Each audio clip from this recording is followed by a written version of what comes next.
పరమాత్మ స్వరూపులారా, భజగోవిందంలో 23వ శ్లోకము. కాస్త్వం కోయం కూత అయాత కామే జనని కోమే తాత ఇతి పరిభావయ సర్వం సారం విశ్వం తత్వ స్వప్న విచారం. భజగోవిందం భజగోవిందం గోవిందం భజ మూఢమతే. శంకరాచార్య ఏం చెప్తున్నాడు అప్పుడంటే, నీవెవ్వరు ఒక్కటి, పుష్పకోయం అతనెవ్వరు, నీవెవ్వరు అతనెవరు, మళ్ళా నీ జనని నీ తల్లి ఎవరు, మళ్ళీ నీ తండ్రి ఎవరు, కోమే తాత ఈతి పరిభవ సర్వం సారం విశ్వం తత్వ స్వప్న విచారం. అరే మూర్ఖుడా, విచారం చేయి. నిన్ను నీవు ఎవరని అడుగు. నీవేనికి వచ్చినావు, ఏనికి పుట్టినావు, నీవేం ధ్యేయమా, నీవు అతనంటావు, అతనెవ్వరు, అన్న తమ్ముడు చెల్లె అక్క మామ అల్లుడు ఇవన్నీ ఏమంటావు కదా, అతనెవరు, మళ్ళీ నీవెవరు, అతనుడు నిన్ను తెలుసుకో. ఎవరు నీవు దేయమా, దేయమైతే దేయము పుడుతుంది సస్తుంది కదా, పుట్టింది నీవా, సత్యుడిది నీవా, మరి నువ్వు సావనికి పుట్టినావా, ఏం నువ్వు ఉండనీకి అమరత్వం కొరకు పుట్టినావా? సరే పుట్టినావు, పుడితే ఈ ఇంద్రియాలు ఏముండే కదా, ఇవి నీవా? పంచమహాభూతుల నుండి కూడుకున్న ఈ ధ్యేయము, పంచ జ్ఞానేంద్రియ పంచ కర్మేంద్రియ 3 అవస్థ, 3 ఏమిటివి జీవత్వము, 3 ఏమిటివి అంటే ధ్యేయాలు, జాగ్రత్త స్వప్న సుషుప్తి అనేటి 3 అవస్థలు నీవా, నీవు కాదా? 3 ధ్యేయాలుండ ఏమిటివి? 3 ధ్యేయాలు స్థూల సూక్ష్మ కారణము, అవి నీవా కాదా? మళ్ళీ నీవు స్థూలమా సూక్ష్మమా కారణమా, ఈ 3 నీవు కాదా? నీవు 3 అవ్వా? మళ్ళీ నీవు ఎవ్వరు? జ్ఞానేంద్రియాలు అంటావా, అవి నీవా కాదా? కర్మేంద్రులు నీవా కాదా? నీవు చెయ్యి అంటే చెయ్యి, ఎవరిది నీవెవరని అడిగితే నేను అని చెప్తావు, నీవు అంటే ఎదనా కాదు. మరి నీవెవరు? చెయ్యా కాదు, నా చెయ్యి అంటావు. మరి చెయ్యి నీవా? అదే జీవుడు చెప్తాడు, నేను కాదు, నా చెయ్యి, నా కన్ను, నా చెవు, నా ముక్కు, నా ఎద, నా కాలు, నా పొట్ట. మళ్ళీ నాను అనేటోడవు నువ్వు కన్ను కాదంటావు, కళ్ళకెళ్ళి చూసేటోడ నీవైతే మళ్ళీ కన్నుని, ఈ చెవుని, ఈ ముక్కుని, ఈ నోరుని, ఈ కాలుని, ఈ చెయ్యిని నానేనట్లంటావురా? నాదని అనుకున్నావు కదా, మరి నీవెవ్వరు? ఇవి నీవు కాదప్పుడు నీవెవ్వరు అంటే ఆత్మరూపుడవు, నీవు చైతన్య స్వరూపుడవు, నీవేమప్పంటే పరబ్రహ్మ అంశుడవు, అఖండ స్వరూపుడవు నీవు. మళ్ళీ తల్లి ఎవరు నిన్ను పుట్టించినారు? నీవెట్లా పుట్టినావు, ఆవిడట్లనే పుట్టింది. నీవు తండ్రి అంటావు కదా, వాడెవ్వరు? వీళ్ళందరూ రుణానుబంధులు. నీకు ఆడ దగ్గర రుణము ఉండదో ఆడ దగ్గరనే వీళ్ళని అంటుంటారు. నీ రుణము, నీ ప్రారంధం గిన్నె దిగిపోయిందంటే ఒక్క క్షణం కూడా ఇప్పుడు నీవు ఉంటలేరు. నీవెవరని పైలా తెలుసుకో. అతను ఎవరని, తల్లి ఎవరు, తండ్రి ఎవరు? ఈ ధ్యేయమో నీవు కానప్పుడు ఈ దానికి సంబంధించినోడు నీదెట్లా? ఇది నీది కాదు కదా. దానికే ఎవరప్ప తల్లి తండ్రి, కోస్త్వకోయం కోతాయాత, కోమే జనని కోమే తాత, వీళ్ళెవ్వరిని కాదురా. ఇదింత ఇడు నీ దేయము, నీ అన్నదమ్ములు, నీ పరివారం, నీ ఆలో పిల్ల తల్లి తండ్రి వీళ్ళే కాదు, ఈ జగత్తే పూరా ఏమిడిది, పూర సంసారం ఏముండదు కదా. ఇది పరిభావయ సర్వం సార విశ్వం త్యక్త్వా స్వప్న విచారం. అరే మూర్ఖుడా, ఈ దానిలో సారం ఉండదని నీవు అనుకున్నావు. దీనిలో ఏమి సారం లేదురా. ఇది ఏమిడిది, నిస్సారమైంది, సారహీనమైంది. ఈ జగత్తు సారం అనుకొని పట్టుకున్నావు. ఒక కుక్కకి ఎండిపోయిన బొక్క దొరికిందంట, నీతి శాస్త్రంలో చెప్తుండది. ఏమంటే ఆ కుక్క నింకుతుండే తిన్నికే, ఆడ ఎండిపోయిన బొక్క దొరికే, దాన్ని తీసుకొని పోతే ఎవరు లేని కాడ, అది ఎవరిని రాని కుక్క స్వరూపం, కుక్క లక్షణం అది. తినేటప్పుడు మాత్రం ఎవరైనా వస్తే పైలా తిండి నిలిచి నిలగొట్టి తింటుంది. కాకి అట్లా చేయదు. కాకి ఏం చేస్తుంది అంటే అందరిని పిలుస్తుంది, తిన్నది రారని కాకి. కాకి లక్షణం చూస్తేనేమో కాకి చెడ్డగంటారు. కాకి జగ్గి మంచి లక్షణాలు ఉన్నాయి. ఏమేమి లక్షణం ఉన్నాయి? ఒకటే 2 కళ్ళు ఉండే కానీ ఒక్క కన్నుతోటే చూస్తుంది. ఒక్కటి మళ్ళీ ఆత్మలనికి యమునికి స్థానం ఇచ్చిన దానికి పితృదేవల తర్పణంకి పితృపిండ దాన్ని స్పర్శం చేస్తేనే తృప్తి అవుతుంది. ఎందుకంటే యముడిని కొట్టనికి వచ్చింటారు. యముడిని కొట్టనికి వచ్చినప్పుడు యముడి ఆడ దాక్తాడంటే కాకి పొట్టల. తో కాకి దక్కించిన దానికి కాకి ఏమంటాడంటే త్రికాల జ్ఞానం శక్తి ఇస్తాడు. ఇప్పుడు కాకి విషయంతో అని చెప్తా. కాకి అనేది పంచపతి శాస్త్రంలో ఒక శాస్త్రము, ఆ ఒకటి విద్య ఉండదు. అది జ్యోతిష్యం కింద పెద్ద విద్య. కాకిల ఈ పశుపక్షులు అవి ఎవరైతే స్వరం వింటారో దాని మీద చెప్తుండ్రి. అవన్నీ ఉండని ఆ విషయమిగా అవన్నీ ఇప్పుడు కూడా ఇప్పుడు నిర్వహణకి నదికి వస్తుండారు పెద్దవాడు ఆ విద్యలన్నీ. తో అవన్నీ ఎగ్గుండయ్యాయి. తో పంచపతి శాస్త్రం అంటారు. తో దానిలోనే కాకి మూలమైన స్థానము ఆ శాస్త్రంలో. ఇక్కడ వస్తాము పురాణంలోనే యముడు పోయి దాగిండు ఎవరికి కాకి పొట్టల. దాగినప్పుడు అతను ఏమైనంటే బయటకు వచ్చిన వాళ్ళకి కాకి వరం ఇచ్చే ఏమని, నీవు 2 కళ్ళు ఉన్న ఒకటే కన్ను నీది ఉంటుంది.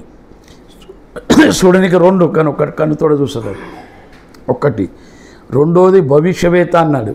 నీవు పోయి కుకొని నీవు చుట్టలు కాకి వదిలితే చుట్టలు వస్తారు. కాకి గీన బాగా చెప్తున్నావు. వాయువులో కుక్కొని వదిలితే చుట్టలు వస్తారు. ఈశాన్యంలో కుక్కొని వదిలితే దొంగలు వస్తారు.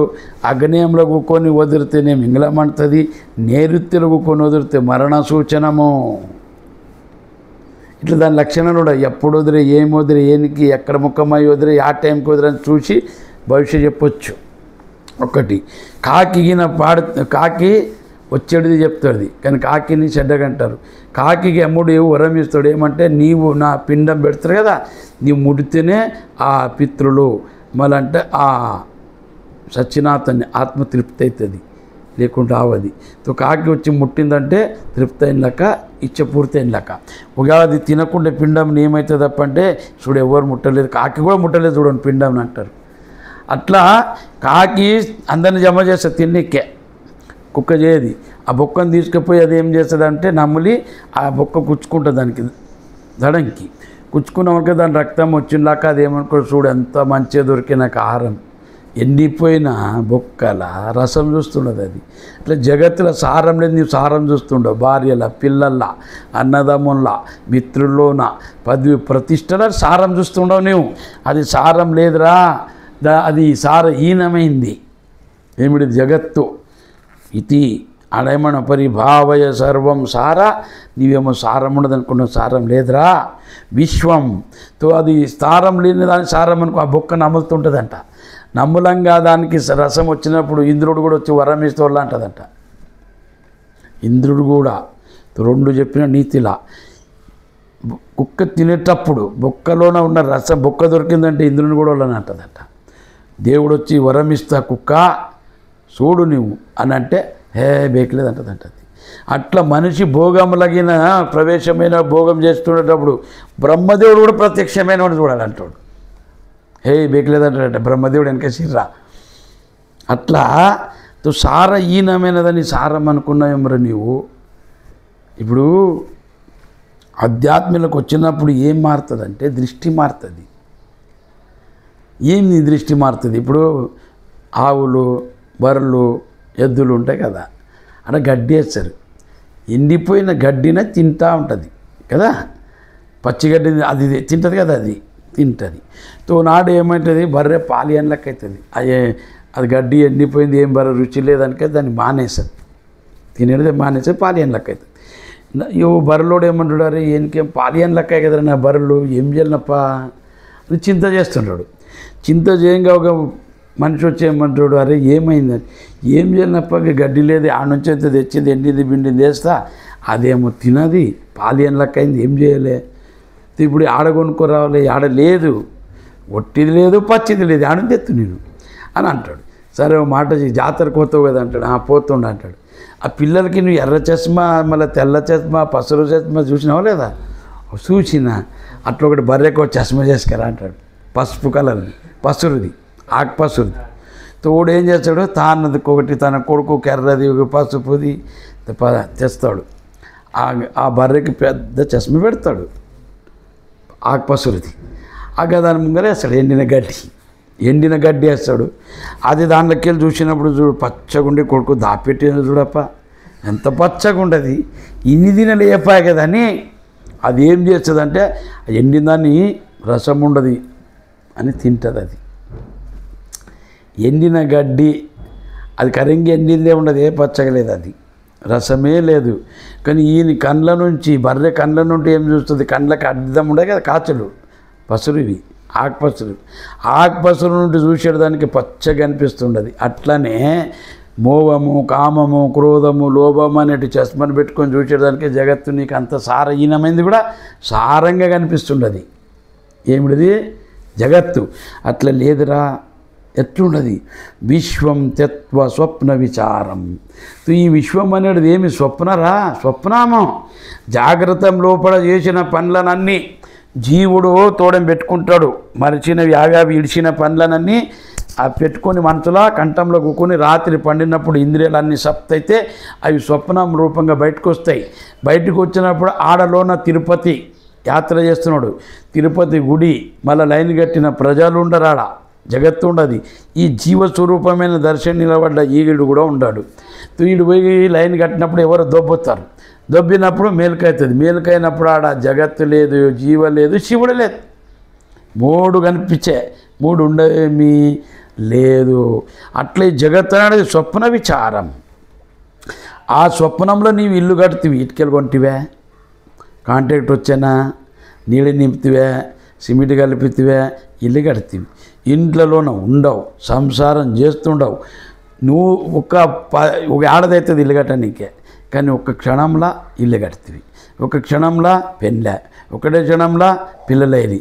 ఇవి అన్నిటినీ చేసుకొని ఆడ నువ్వు కుక్కున్నావు. కళ్ళు తెరిచినప్పుడు ఆలు లేదు, పిల్ల లేదు. ఉండరేమంటే లేరు. ఒక దృష్టాంతం చెప్తా.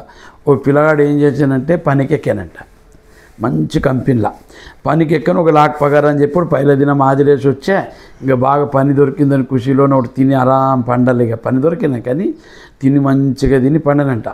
పండినప్పుడు రాత్రి పండినప్పుడు ఏమనుకోండి, ఇప్పుడు ఒక లాక్ పగారు వస్తే దినా ఒక నెలకు ఒకటి అయితే 12 లక్షల ఒక ఇల్లు కొంటాగా, పెళ్లి చేసుకుంటాగా, అంతా ఇల్లు కట్టే పిల్లలైరి.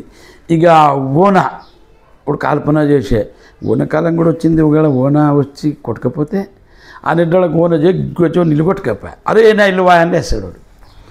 అట్లా పిల్లలుగా ఇల్లు కూడా కట్టినాడు, మళ్ళీ కొట్టుకొని కూడా పాయాలి. కళ్ళు తెరిచినప్పుడు ఉండదు ఏమంటే లేదు కదా. విశ్వం తత్వ స్వప్న విచారం. ఈ విశ్వం అనేది ఏమిటి తప్ప అంటే జగత్తు, ప్రపంచము, సంసారము స్వప్న విచారం.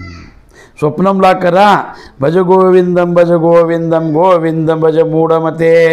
సార రహితమైంది, సారహీనమైన దాన్ని ఇడిచి సారభూతమైన పరమాత్మని పట్టుకో. ఈ స్వప్నం జగత్ ఎట్లా ఉండదంటే స్వప్నం లాగా ఉండదు, క్షణికం ఉంటుంది, పోతుంది. సర్వం క్షణికం, సర్వం దుఃఖం.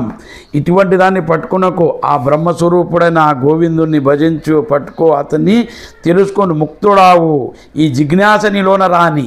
ఈ జగత్తు సారహీనమైన దాన్ని సారం అనుకునకో. ఎండిపోయిన బొక్క అది, దాన్ని నమ్ముకుంటూ కుక్కునకు. నీ రక్తంలో నీవు దాతుండవు, సారం ఉండదు అనుకున్నావు. దానిలోనే ఏమీ లేదురా.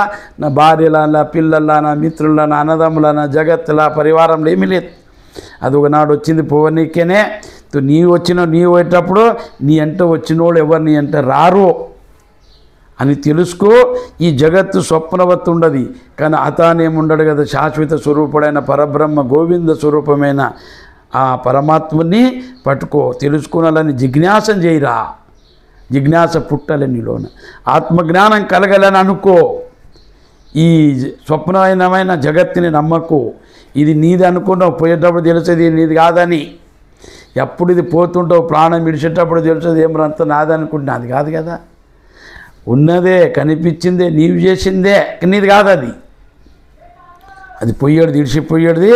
భజ గోవిందం భజ గోవిందం గోవిందం భజ మూఢమతే.